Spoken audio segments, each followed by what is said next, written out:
আওয়ামী লীগের সাথে চরম বেইমানি করল বিএনপি সরকার। কার্যক্রমের উপর নিষেধাজ্ঞা তুলতে 7 দিনের ডেডলাইন ঘোষণা জাতিসংঘের। মাথায় হাত তারেক রহমানের।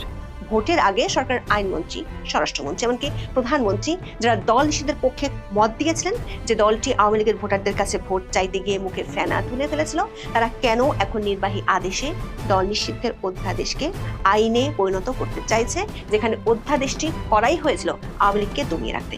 তারেক রহমানের নেতৃত্বে বিএনপি সরকার সেই অধ্যাদেশকে, মানে ইউনূস সরকারের করা অধ্যাদেশকে আইনে পরিণত করতে যাচ্ছে। শুধু আইনে পরিণত করছে বিষয়টি এমন নয়, এতে শাস্তির বিধানও যুক্ত করার পরিকল্পনা চলছে, চিন্তা ভাবনা চলছে।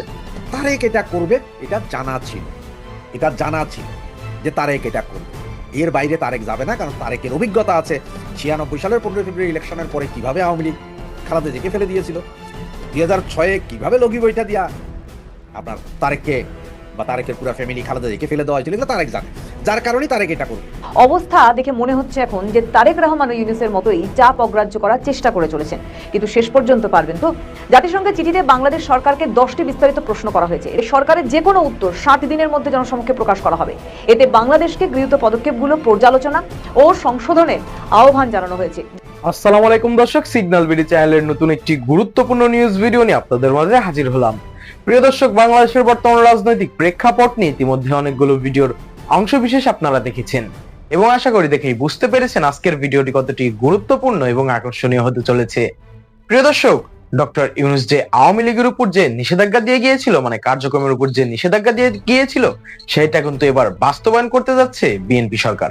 মানে তারেক রহমান আওয়ামী লীগের উপর যে নিষেধাজ্ঞা আছে এটা আইনিভাবে সম্পূর্ণ করতে যাচ্ছে এবং পুরোপুরি আওয়ামী লীগের কার্যক্রম নিষিদ্ধ করতে চাচ্ছে। কিন্তু হ্যাঁ, আর একটা কথা আছে, সেই কথাটি হলো জাতিসংঘ কিন্তু এবার 7 দিনের ডেডলাইন ঘোষণা করে দিয়েছে এই বিএনপির উপরে। যদি আওয়ামী লীগের নিষেধাজ্ঞা যদি এই 7 দিনের মধ্যে না তুলে নেওয়া হয়, তাহলে কিন্তু এবার কঠিন ভয়াবহ পরিস্থিতি হতে পারে। তাহলে কি হতে যাচ্ছে দর্শক, জানতে হলে পুরো ভিডিওটি দেখতে থাকুন। আশা করি পুরো ভিডিওটি দেখলে সম্পূর্ণ ঘটনা বুঝতে পারবেন। এখনো যারা আমাদের চ্যানেলটি সাবস্ক্রাইব করেননি, তাদের সবাইকে বলবো আমাদের চ্যানেলটি সাবস্ক্রাইব করে পাশে থাকা বেল আইকনটি অন করে দিবেন। আর যারা ইতিমধ্যে সাবস্ক্রাইব করেছেন তাদেরকে অসংখ্য ধন্যবাদ। তো প্রিয় দর্শক, চলুন আর কথা বাড়াবো না, একটি লাইক দিয়ে মূল ভিডিওতে যাওয়া যাক। বাংলাদেশ আওয়ামী লীগকে নিষিদ্ধ করা দলটি রাজনৈতিক বক্তব্য ও সমাবেশের উপর অসামঞ্জস্যপূর্ণ বিধিনিষেধ, গণগ্রেপ্তার এবং সুষ্ঠু বিচারের অধিকার লঙ্ঘনের অভিযোগ নিয়ে গভীর উদ্বেগ প্রকাশ করেছে জাতিসংঘ। গত 29 ডিসেম্বর ডক্টর মোহাম্মদ ইউনূসের নেতৃত্বাধীন অন্তর্বর্তীকালীন সরকারের কাছে পাঠানো এক আনুষ্ঠানিক চিঠিতে এইসব বিষয় তুলে ধরা হয়েছে। জাতিসংঘ 6টি আন্তর্জাতিক মানবাধিকার সংস্থা ও মার্কিন যুক্তরাষ্ট্রের আইন প্রণেতারা, কমনওয়েলথের মতো প্রতিষ্ঠান সহ সকলেই অবৈধ ইউনূস সরকারকে চিঠি দিয়ে জানিয়েছিল বাংলাদেশের বৃহত্তর রাজনৈতিক দল আওয়ামী লীগের উপর রাখা অবৈধ নিষেধাজ্ঞা তুলে দিতে। ইউনূস সরকার তা না শুনে একটি সাজানো নির্বাচনে ক্ষমতা তুলে দিয়ে গেছে তারেক রহমানের হাতে। ফলে এখন সেই সব চিঠির দায় এসে পড়েছে তারেক সরকারের ঘাড়ে। অবস্থা দেখে মনে হচ্ছে এখন যে তারেক রহমান ও ইউনূসের মতোই চাপ অগ্রাহ্য করার চেষ্টা করে চলেছেন, কিন্তু শেষ পর্যন্ত পারবেন তো? একটি দেশের রাজনৈতিক পট পরিবর্তনের পর যখন ক্ষমতা হস্তান্তর হয়, তখন পূর্বসূরিদের রেখে যাওয়া কূটনৈতিক ও আইনি দায়ভার উত্তরসূরিদেরই বহন করতে হয়, এটাই নিয়ম। বাংলাদেশে বর্তমানে এমনই পরিস্থিতি তৈরি হয়েছে। অবৈধ ইউনূস সরকার ক্ষমতা ছাড়ার আগে বাংলাদেশের রাজনীতিতে যে সংকটের জন্ম দিয়ে গেছে, তার কেন্দ্রবিন্দুতে রয়েছে আওয়ামী লীগকে সম্পূর্ণ নিষিদ্ধ ঘোষণা করে নির্বাচনে অংশগ্রহণ করতে না দেওয়া। জাতিসংঘের এই চিঠিতে স্বাক্ষর করেছেন সন্ত্রাসবাদ মোকাবিলাকালীন মানবাধিকার রক্ষা বিষয়ক জাতিসংঘের বিশেষ প্রতিনিধি বেনসল, ওয়ার্কিং গ্রুপ অন আরবিট্রারি ডিটেনশনের যোগাযোগ বিষয়ক ভাইস চেয়ারম্যান ম্যাথিউ জিলেট এবং বিচারক ও আইনজীবীদের স্বাধীনতা বিষয়ক জাতিসংঘের বিশেষ প্রতিনিধি মার্গারেট স্যাটারওয়েট। জাতিসংঘের বিশেষজ্ঞরা জানিয়েছেন, এসব পদক্ষেপ নাগরিক ও রাজনৈতিক অধিকার বিষয়ক আন্তর্জাতিক চুক্তির আওতায় সংগঠনের স্বাধীনতা, শান্তিপূর্ণ সমাবেশ, মত প্রকাশ, জনহিতকর কাজে অংশগ্রহণ এবং সুষ্ঠু বিচারের অধিকারের উপর অপ্রয়োজনীয় এবং অসামঞ্জস্যপূর্ণ বিধিনিষেধ আরোপ করতে পারে। চিঠিতে উল্লেখ করা হয়েছে যে 2025 সালের মে মাসে আইন সংশোধনের পর শেখ হাসিনা ও অন্যান্য দলীয় নেতাদের বিরুদ্ধে আন্তর্জাতিক অপরাধ ট্রাইব্যুনাল বিচার প্রক্রিয়া শেষ না হওয়া পর্যন্ত আওয়ামী লীগের সমস্ত কার্যক্রম আনুষ্ঠানিকভাবে নিষিদ্ধ করা হয়। এই নিষেধাজ্ঞার আওতায় রয়েছে রাজনৈতিক কর্মকাণ্ড, জনসভা, প্রকাশনা, গণমাধ্যম প্রচার এবং নির্বাচনে অংশগ্রহণ। নির্বাচন কমিশন দলটির নিবন্ধন বাতিল করেছে, যার ফলে জাতীয় নির্বাচনে দলটি অংশ নিতে পারেনি। বিশেষজ্ঞরা সতর্ক করে বলেছেন, একটি রাজনৈতিক দলকে নিষিদ্ধ করা সংগঠন করার স্বাধীনতার উপর সবচেয়ে গুরুতর বিধিনিষেধগুলোর একটি। এটি কেবল অত্যন্ত ব্যতিক্রমী পরিস্থিতিতেই ব্যবহার করা উচিত। চিঠিতে আওয়ামী লীগের যোগাযোগ বা প্রচারের ওপর বিধিনিষেধ নিয়ে উদ্বেগ প্রকাশ করা হয়েছে জাতিসংঘের তরফে। এর মধ্যে রয়েছে শেখ হাসিনার ভাষণ বন্ধ করা এবং সংশোধিত সন্ত্রাস বিরোধী আইনের অধীনে সংশ্লিষ্ট ব্যক্তি বা প্রতিষ্ঠানের সঙ্গে যুক্ত যে কোনো ধরনের প্রচার নিষিদ্ধ করা। বিশেষজ্ঞরা বলছেন এই ধরনের ঢালাও নিষেধাজ্ঞা উস্কানি বা সহিংসতাকে সুনির্দিষ্টভাবে লক্ষ্যবস্তু না করে বরং রাজনৈতিক বিতর্ককে স্তব্ধ করে দেওয়ার ঝুঁকি তৈরি করে। সমাবেশ এবং নির্বাচন প্রসঙ্গে সতর্ক করা হয়েছে যে আওয়ামী লীগের সমর্থনে যে কোনো জমায়েতের ওপর ঢালাও নিষেধাজ্ঞা অসামঞ্জস্যপূর্ণ। একটি বড় রাজনৈতিক দলকে নির্বাচন থেকে বাদ দেওয়া বহুদলীয় গণতন্ত্রের ভিত্তি দুর্বল করে এবং ভোটারদের প্রকৃত প্রতিনিধি নির্বাচনের অধিকার থেকে বঞ্চিত করার ঝুঁকি তৈরি করে। জাতিসংঘের বিশেষজ্ঞরা আওয়ামী লীগের সঙ্গে সংশ্লিষ্ট বলে পরিচিত ব্যক্তি, সাংবাদিক, আইনজীবীদের গণগ্রেপ্তারের অভিযোগ নিয়ে উদ্বেগ প্রকাশ করেছেন। এছাড়া পুলিশ হেফাজতে মৃত্যু, কিছু মরদেহে নির্যাতনের চিহ্ন এবং 2024 সালের অগাস্টের রাজনৈতিক পরিবর্তনের পর কিছু সহিংসতাকারীকে দেওয়া ঢালাও দায়মুক্তি খবর নিয়েও চিঠিতে উদ্বেগ জানানো হয়েছে। তারা বলেছেন, ঢালাও দায়মুক্তি আন্তর্জাতিক আইনের সঙ্গে সামঞ্জস্যপূর্ণ কোনোভাবেই কিন্তু নয়। শেখ হাসিনা মামলার বিষয়ে আন্তর্জাতিক অপরাধ ট্রাইব্যুনালের সুষ্ঠু বিচারের নিশ্চয়তা নিয়ে গুরুতর উদ্বেগ প্রকাশ করা হয়েছে। এর মধ্যে রয়েছে পছন্দের আইনজীবী নিয়োগে বাধা, আত্মপক্ষ সমর্থনের জন্য অপর্যাপ্ত সময় এবং বিচার প্রক্রিয়া রাজনৈতিক প্রেক্ষাপট। বিশেষজ্ঞরা সতর্ক করেছেন যে সুষ্ঠু বিচারের মানদণ্ড লঙ্ঘিত যদি হয় তাহলে আন্তর্জাতিক আইনের অধীনে যে কোনো মৃত্যুদণ্ড স্বেচ্ছাচারী হিসেবেই কিন্তু গণ্য করতে হবে। জাতিসংঘের চিঠিতে বাংলাদেশ সরকারকে 10টি বিস্তারিত প্রশ্ন করা হয়েছে। এর মধ্যে রয়েছে কোনো সুনির্দিষ্ট বর্তমান এবং বাস্তব ঝুঁকির কারণে আওয়ামী লীগের উপর দলগত নিষেধাজ্ঞা দেওয়া হয়েছে। এই নিষেধাজ্ঞা কতদিন স্থায়ী হবে, এর বিরুদ্ধে কি ধরনের আইনি প্রতিকার রয়েছে এবং নির্বাচনের আগে সুষ্ঠু বিচারের অধিকার ও রাজনৈতিক বহুত্ববাদ নিশ্চিত করতে কি কি সুরক্ষা ব্যবস্থা রাখা রয়েছে। চিঠিতে বলা হয়েছে সরকারের যে কোনো উত্তর 60 দিনের মধ্যে জনসমক্ষে প্রকাশ করা হবে। এতে বাংলাদেশকে গৃহীত পদক্ষেপগুলো পর্যালোচনা ও সংশোধনের আহ্বান জানানো হয়েছে। জাতিসংঘের বিশেষজ্ঞরা স্পষ্ট করেছেন যে গুরুতর অপরাধে অভিযুক্ত ব্যক্তিদের স্বাধীন ও নিরপেক্ষ আদালতে সুষ্ঠু বিচারের মাধ্যমে জবাবদিহিতার আওতায় আনা উচিত। একই সঙ্গে একটি গোটা দল তার সমর্থক এবং সামগ্রিক গণতান্ত্রিক প্রক্রিয়াকে প্রভাবিত করে এমন সমষ্টিগত রাজনৈতিক বিধিনিষেধের বিরুদ্ধে সতর্ক করা হয়েছে। এই চিঠিতে জাতিসংঘের 3 জন বিশেষ দায়িত্বপ্রাপ্ত বিশেষজ্ঞের পাঠানো একটি আনুষ্ঠানিক চিঠি। তারা বলছেন, বাংলাদেশের আওয়ামী লীগকে পুরোপুরি নিষিদ্ধ করা, তাদের সভা, বক্তব্য, প্রচার, সামাজিক যোগাযোগ মাধ্যমে প্রকাশনা এবং নির্বাচনে অংশ নেওয়া বন্ধ করা আন্তর্জাতিক মানবাধিকার আইনের সঙ্গে সংঘর্ষিক হতে পারে, অর্থাৎ সংঘর্ষমূলক হতে পারে। তাদের মূল কথা হলো কেউ অপরাধ করে থাকলে তার ব্যক্তিগত বিচার হতে পারে, কিন্তু পুরো একটা রাজনৈতিক দলকে এভাবে বন্ধ করে দেওয়া কোনো যথাযথ নোটিশ, শুনানি বা কার্যকর আপিলের সুযোগ ছাড়াই খুবই উদ্বেগের কারণ সেটি হতে পারে। তারা আরও উদ্বেগ প্রকাশ করে বলে, গণগ্রেপ্তার, হেফাজতে নির্যাতন, সন্দেহজনক মৃত্যু এবং আন্তর্জাতিক অপরাধ ট্রাইব্যুনালের বিচার প্রক্রিয়ার ন্যায্যতা নিয়েও তারা প্রশ্ন তুলেছে। সহজ ভাষায় এই চিঠি বলছে যে বিচার হতে হলে তার ন্যায়সঙ্গত, ব্যক্তিভিত্তিক এবং আইনের সঠিক প্রক্রিয়া মেনে হতে হবে। তারেক রহমানের সরকার এখন কঠিন পরিস্থিতির মুখে দাঁড়িয়ে রয়েছে। একদিকে তাদের দলীয় রাজনীতির স্বার্থে আওয়ামী লীগকে রাজনীতির বাইরে রাখা, অন্যদিকে আন্তর্জাতিক চাপ ও বৈধতার সংকট তৈরি। জাতিসংঘের বিশেষজ্ঞরা স্পষ্ট করেছেন যে গুরুতর অপরাধে অভিযুক্ত ব্যক্তিদের স্বাধীন ও নিরপেক্ষ আদালতের ন্যায্য বিচারের মাধ্যমে জবাবদিহির আওতায় আনা উচিত। পাশাপাশি তারা সতর্ক করেছেন এমন সামগ্রিক রাজনৈতিক নিষেধাজ্ঞা থেকে বিরত থাকতে হবে যা পুরো একটি দল ও সমর্থিত গোষ্ঠী এবং বৃহত্তর গণতান্ত্রিক প্রক্রিয়াকে প্রভাবিত করে। এর মধ্যে তারেক সরকারের কাছে বেশ কিছু বিকল্প রয়েছে। প্রথমত, তারা জাতিসংঘের প্রশ্নের জবাব দিতে পারেন এবং আওয়ামী লীগের উপর থেকে নিষেধাজ্ঞা প্রত্যাহার করতে পারেন। দ্বিতীয়ত, ইউনূস সরকারের মতো নীরব থেকে আন্তর্জাতিক চাপ উপেক্ষা করার চেষ্টা করতে পারেন। আর তৃতীয়ত, তারা আওয়ামী লীগের কিছু নেতাকর্মীকে মুক্তি দিয়ে ও দলের আংশিক কার্যক্রমের অনুমতি দিয়ে আন্তর্জাতিক চাপ কমানোর চেষ্টা করতে পারেন। কিন্তু বাস্তবতা হলো তারেক সরকার ইউনূস সরকারের শাসন ক্ষমতার ধারাবাহিকতার পথেরই পথিক।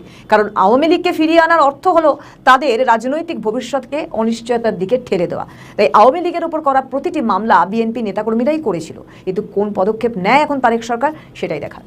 মোহাম্মদ ইউনূস তার মিত্রদের দিয়ে যমুনার সামনে আন্দোলনের আয়োজন করেছিলেন আওয়ামী লীগকে নিষিদ্ধের দাবিতে, এমন অভিযোগ সামাজিক মাধ্যমে ভেসে বেড়ায়। গত বছরের 12 মে অন্তর্বর্তী সরকার নির্বাহী আদেশে আওয়ামী লীগের কার্যক্রম নিষিদ্ধ করে।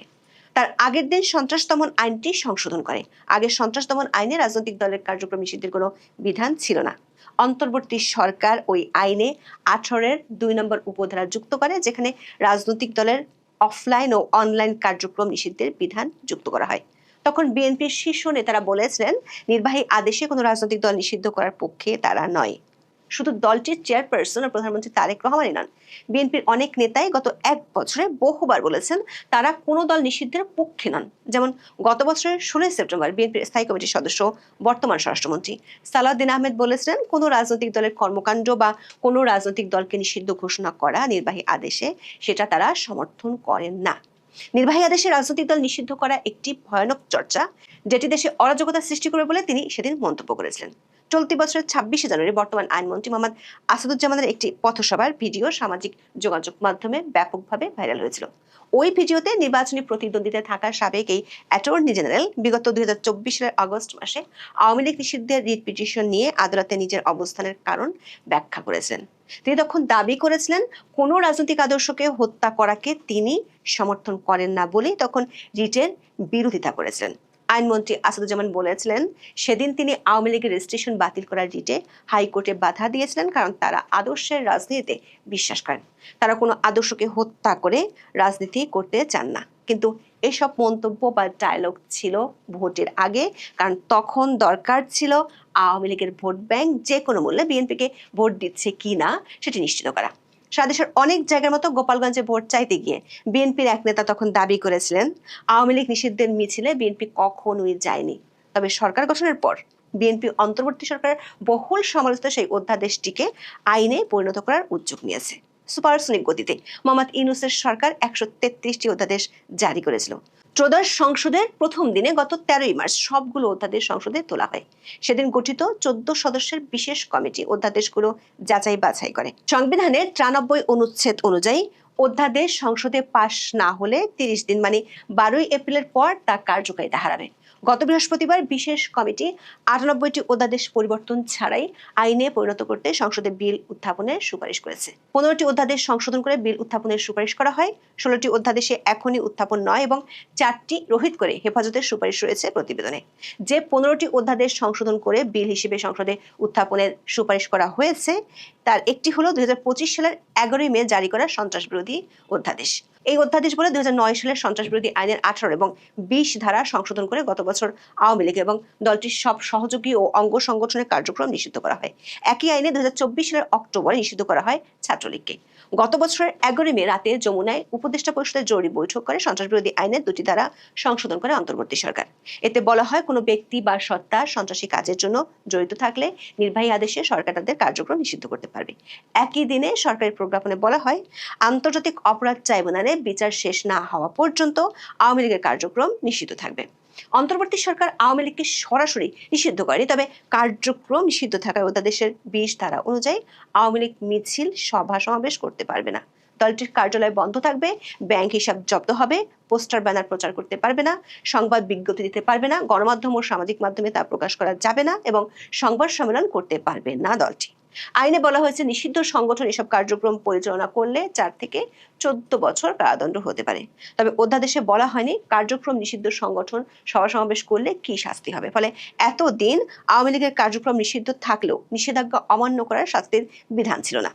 অন্তর্বর্তী সরকার অধ্যাদেশগুলোর বিষয়ে মন্ত্রণালয়ের মতামত নিয়েছে সংসদের বিশেষ কমিটি। সন্ত্রাসবিরোধী অধ্যাদেশটি সংসদে পাশের সুপারিশ করেছে স্বরাষ্ট্র মন্ত্রণালয়। মন্ত্রণালয়ের মতামতে বলা হয়েছে, কার্যক্রম নিষিদ্ধ হত্যা কার্যক্রম পরিচালনা করলে সাজার বিধান নেই অধ্যাদেশে। সাজার বিধান যুক্ত করা যেতে পারে। অবশ্য কি ধরনের সাজার বিধান যুক্ত করা হবে এ বিষয়ে স্বরাষ্ট্রমন্ত্রী সালাউদ্দিন আহমেদের বক্তব্য জানতে পারেনি গণমাধ্যমগুলো। দৈনিক সমকালের খবরে বলা হয়েছে, নিষিদ্ধ সংগঠনের জন্য আইনের 16 ধারায় যেসব সাজার বিধান রয়েছে সেগুলি প্রযোজ্য হবে কার্যক্রম নিষিদ্ধ সংগঠনের জন্য। দর্শক খেয়াল করে দেখুন, গত বছরের 16ই সেপ্টেম্বর সালাউদ্দিন আহমেদ বলেছিলেন, দল নিষিদ্ধের রাজনীতি দেশে অরাজক পরিস্থিতি সৃষ্টি করবে। প্রশ্ন হলো, কেন বিএনপি এমন ইউটার্ন নিতে যাচ্ছে, বিশেষ করে বৈশ্বিক রাজনীতির এক জটিল সময়কালে, যেখানে এভাবে দল নিষিদ্ধের বিরুদ্ধে শক্তিশালী দেশ ও সংস্থাগুলো তাদের অবস্থানের কথা আগেই জানিয়েছিল।